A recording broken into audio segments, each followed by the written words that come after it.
Movie start होती है तो हमें एक आइलैंड दिखाया जाता है और ये तब का टाइम था जब वर्ल्ड वॉर 2 चल रही थी। उस आइलैंड पर दुश्मनों के 2 जहाज आकर गिरते हैं और उसमें से 2 सोल्जर्स बाहर आते हैं। वो बिल्कुल ठीक थे। यहाँ वो एक दूसरे से लड़ने लगते हैं और इसी दौरान दोनों जंगल की तरफ चले जाते हैं। अब उनमें से एक दूसरे को मारने ही वाला होता है कि हमें बहुत अजीबोगरीब और बड़ी सी क्रिएचर दिखाई जाती है और उसका नाम था कॉन्ग। इसे देखकर ये दोनों बहुत डर जाते हैं और सीन यहाँ पर चेंज होता है।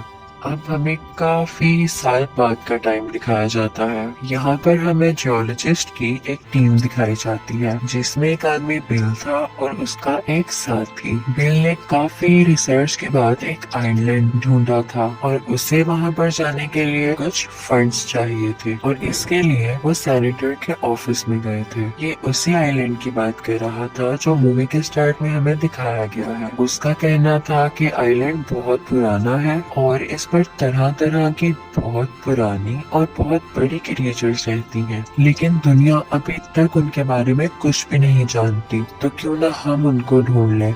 सेनेटर को ये प्लान बिल्कुल अच्छा नहीं लगता और वो उसे फंड्स देने से इनकार कर देते हैं, लेकिन बिल उन्हें फोर्स करता है कि पूरी दुनिया इवन रशिया भी इस आइलैंड को क्लेम करना चाहता है, तो उससे पहले हमें वहां जाना चाहिए। और ये सुनते ही सेनेटर उसे वहां जाने की इजाजत दे देते हैं और फंड्स भी। अब जाहिर है वो अकेला तो वहां पर जा नहीं सकता था, तो वो अपनी एक टीम बनाता है जिसका वो खुद इंचार्ज होता है और साथ बहुत सारे सोल्जर्स को रखता है, जिसमें एक मेजर भी था। इसने एक गाइड भी हायर किया था जिसका नाम जेम्स था और साथ ही उन सब सीन्स को कैप्चर करने के लिए एक फोटोग्राफर लड़की मेसन भी थी। अब ये लोग एक मीटिंग करते हैं और बताया जाता है कि इन केस अगर हम गुम हो जाएं तो हम किस लोकेशन पर मिलेंगे।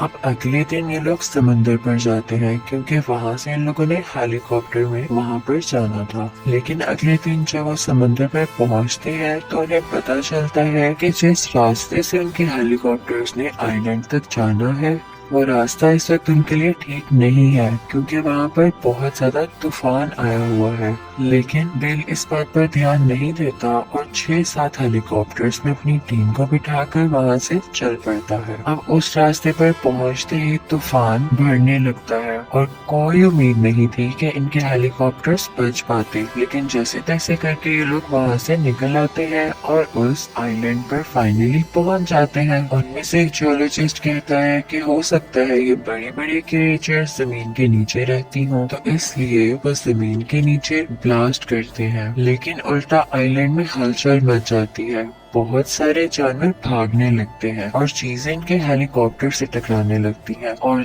तभी आता है बहुत ही बड़ा क्रिएचर कॉन्ग। वो बहुत गुस्से में था और इन पर अटैक करने लगता है। मेजर अपने सोल्जर्स को ऑर्डर देता है कि इस पर फायरिंग शुरू कर दें और जैसे ही वो लोग उस पर फायरिंग करते हैं वो तो गुस्से से आग बगोला हो जाता है और इनके हेलीकॉप्टर्स पर और इन पर अटैक करने लगता है, जिसकी वजह से काफी ज्यादा सोल्जर्स मारे जाते हैं। अब ये लोग 2 ग्रुप्स बनाते हैं। एक ग्रुप में बिल और आर्मी के लोग थे और दूसरे ग्रुप में जेम्स, मेसन और बाकी लोग थे। अब जब मेजर के काफी ज्यादा सोल्जर्स मर चुके थे तो वो बिल पर गन पॉइंट करता है और पूछता है आखिर तुम हमें यहाँ पर क्यों लेकर आए हो।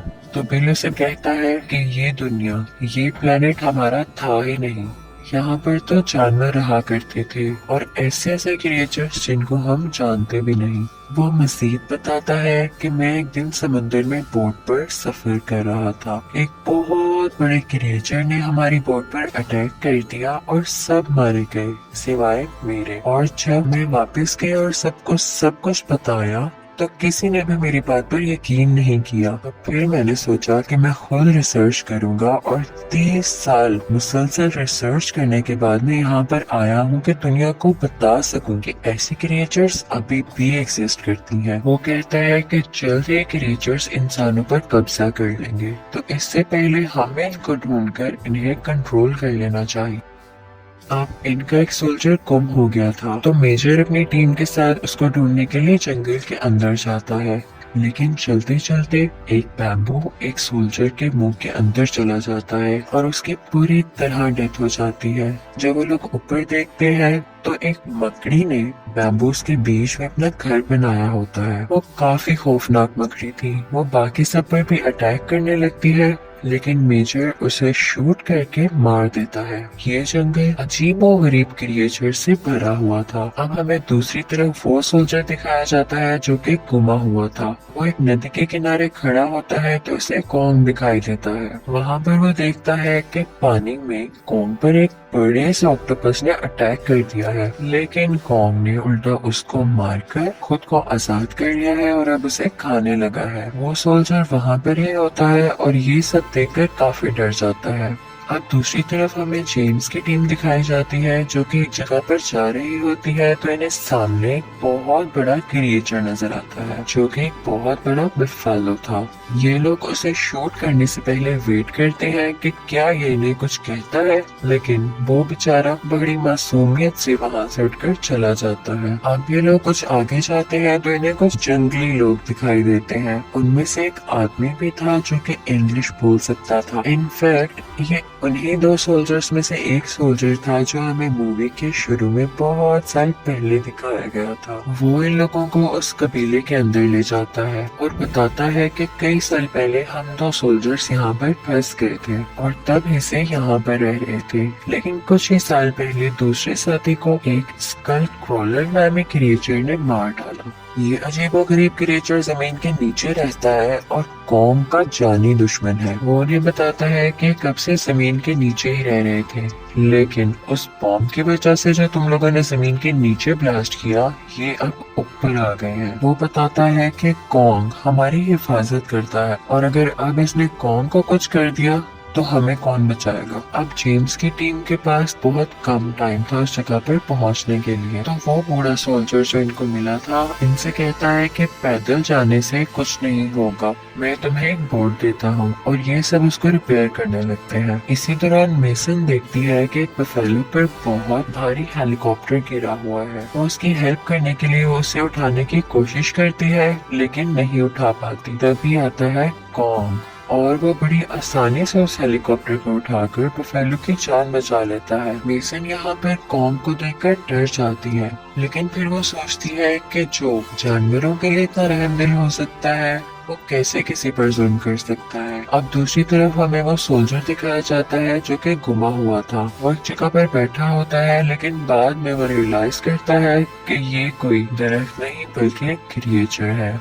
जैसे ही वो क्रिएचर खड़ा होता है तो उसे शूट करने लगता है, लेकिन हमें दिखाया जाता है कि वो क्रिएचर किसी से डर के भागने लगता है और जिससे वो भाग रहा था वो कोई और नहीं बल्कि स्कल क्रॉलर था। स्कल क्रॉलर आगे बढ़ता है और उस लोस्ट सोल्जर को मार देता है।